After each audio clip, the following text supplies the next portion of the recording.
एक किसान की कहानी। एक किसान था जिसके दो आलसी बेटे थे।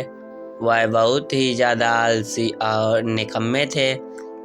वह अपने पिता का कामकाज में हाथ बटाने की बजाय आलस किया करते थे, इधर उधर घूमते फिरते थे। किसान को वह अपने बेटों की बहुत ज़्यादा फिक्र हो रही थी।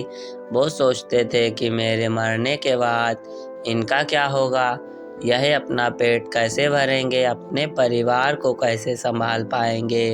एक दिन किसान की हालत बहुत ही गंभीर थी। कहने का मतलब तो ये था कि किसान मरने की हालत में था।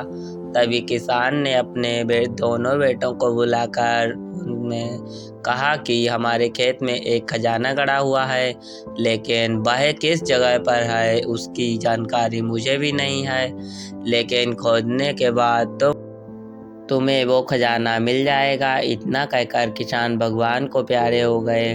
खजाने की खबर सुनकर दोनों बेटों के मन में लालच आ गया और वो दोनों खेत पर चले गए और खेत को खोदने लगे। खजाने के लालच में कुछ ही दिनों में पूरे खेत को खोदने के बाद वह घर जाकर बैठ गए और वह अपने पिता को कोसने लगे। इसी तरह कुछ महीने बीत गए और वर्षा ऋतु का आगमन हुआ।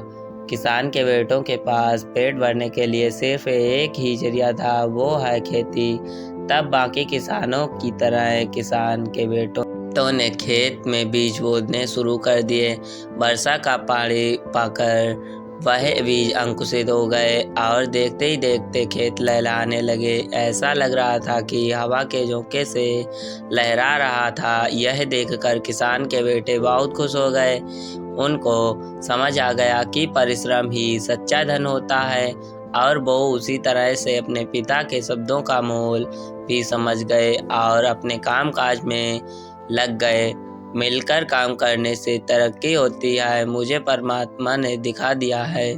तो दोस्तों, यहाँ पर कहानी समाप्त होती है। यदि हमारी कहानी आप लोगों को अच्छी लगी हो तो प्लीज़ वीडियो को लाइक, शेयर और चैनल को सब्सक्राइब अवश्य करें। मिलते हैं फिर से कोई अगली कहानी में, तब तक के लिए आपका दिन शुभ हो।